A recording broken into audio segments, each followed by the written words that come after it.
So my name is Justin D'Agostino. I'm a PhD candidate working in the Anthropology department here at SIU. My advisor is Dr. Ulrich Reichard, and I'm doing my PhD dissertation on the vocalization behavior of wild siamang. I want to see how the sounds of construction, the sounds of music, the sounds of farming, do these impact these incredibly intricate vocalizations that these apes have. Right, and part of your research has great value around conservation and protection of this incredible species of primate. Yes, the siamang is endangered, and I am working with an organization that also helps protect one of the most endangered apes, the Sumatran orangutan. I'm working with the Sumatran Orangutan Conservation Program, and another PhD student at SIU, Matt Nowak, who is actually a facilitator in the whole process of gathering permits and choosing field sites. And working together with Matt and the conservation program will go a long way to protecting these endangered, magnificent apes. Tell me about the language as opening up your vista of cultural exchange. Yes, so the native language of Indonesia is Bahasa Indonesia, which translates to the language of Indonesia. And that's very important to speak on a number of reasons. First, from logistics, from being able to describe what foods you want to eat or if that's safe to eat, to talking with the field guides to make sure that they know where they're going in the forest, and make sure that you know where you're going in the forest so that you don't get lost. To getting around in the towns and villages, it's hypercritical and important because not everyone speaks English. But then on a broader scale, when really understanding the people that you're working with, when you really make that effort to learn their tongue, their language, to be able to understand where they're coming from, how they have grown up, it really opens up another dimension to when you're singing songs and you're conversing with them and hearing stories, and like if you ask them how did they get that scar on their arm, and if they tell you the story of how they fell down when they were 5 years old in a soccer game and they cut it on the goalpost, and they're saying that and laughing in Indonesian, and you can understand them, it transcends your relationship into another level, and it really hits home with me, and I really can't wait to do that again. And another layer of complexity to this project is that there are also subdialects in Indonesia that I'm also going to have to learn that I do not have experience with as of yet, but hopefully by the end of my Fulbright experience I will, and that's the Batak language. That's a sub-language that certain parts of Sumatra speak that is different from Bahasa Indonesia, so I'll also be learning another language on top of Bahasa Indonesia, which is the Batak dialogue. And so you're an ambassador both for the United States and for the scientific community and for Southern Illinois University Carbondale. So how does that feel to be an ambassador in kind of these intersecting ways? Yeah, there's a plethora of feelings that come along with being an ambassador. To start off, it feels great. I am very honored and humbled at this experience, but there's also a fair amount of pressure. Pressure to represent the university in the best possible light, the country in the best possible light, but also a greater responsibility, I feel, to represent the United States and the organization in a light that is kind of conflicting with what's currently happening in the worldview of the United States. I feel that with a lot of things going on politically and socially, culturally, that we don't have the best picture in our international repertoire of how the other countries in the world view the United States. So I'm putting a little bit of pressure on myself to change some, if there are any negative perceptions, and to show that we do have a great country with a lot of young people that really want to shape the world in a positive light. So that's kind of the message that I really want to bring out of this experience to the people that I meet in Indonesia.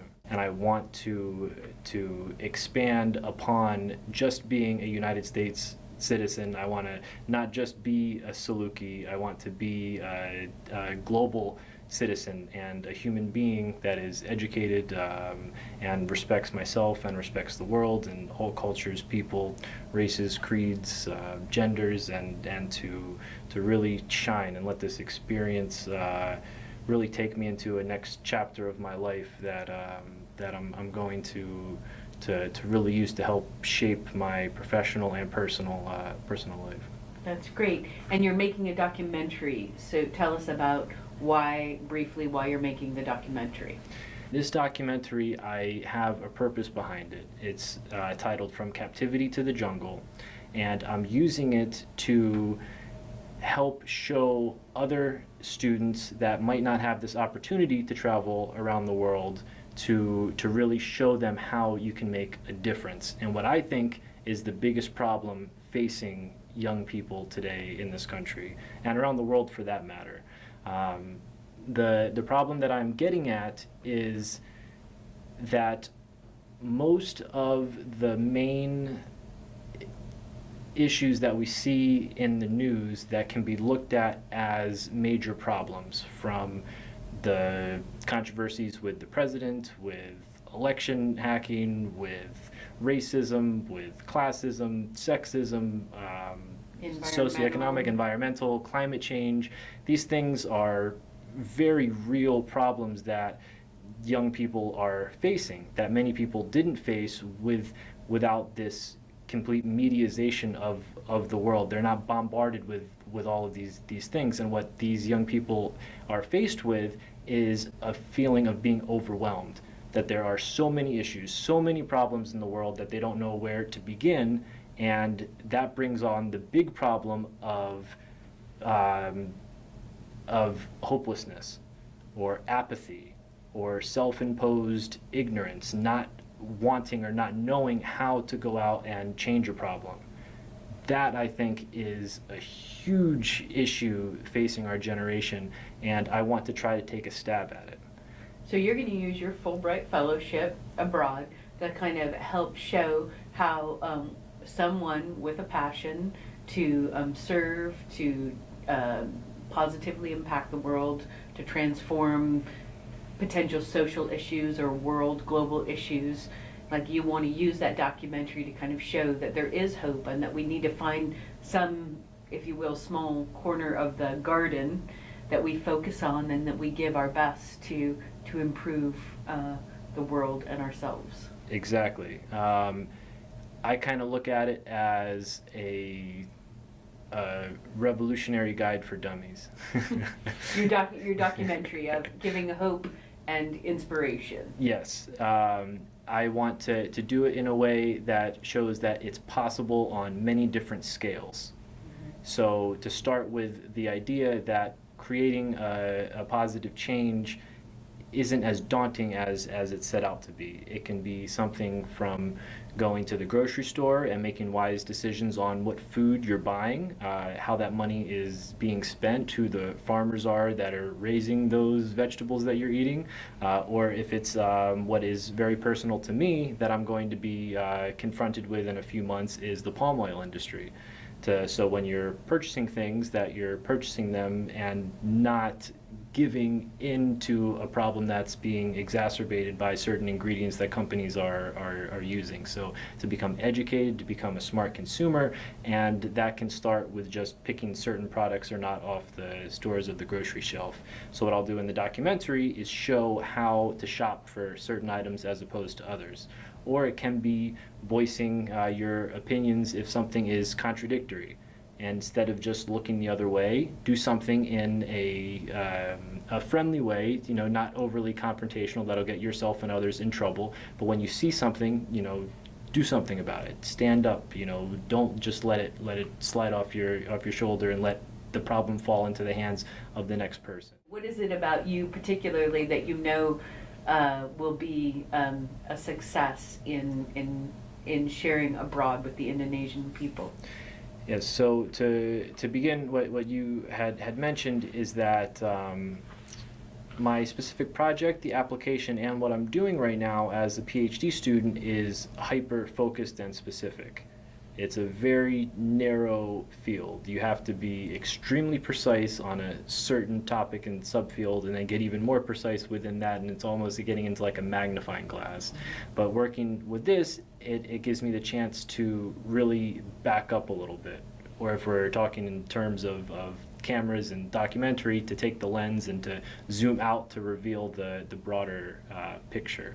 So that is the first step in this, is to really go from the project, zoom out, and to get a larger perspective. And from that larger perspective, the thing that will make me successful, which I hope what has got me to this far, is my drive and my determination. I never give up. I never look at a first draft as the finished product. I will keep editing, keep working, keep persevering, because I know that the first copy of something is never the best.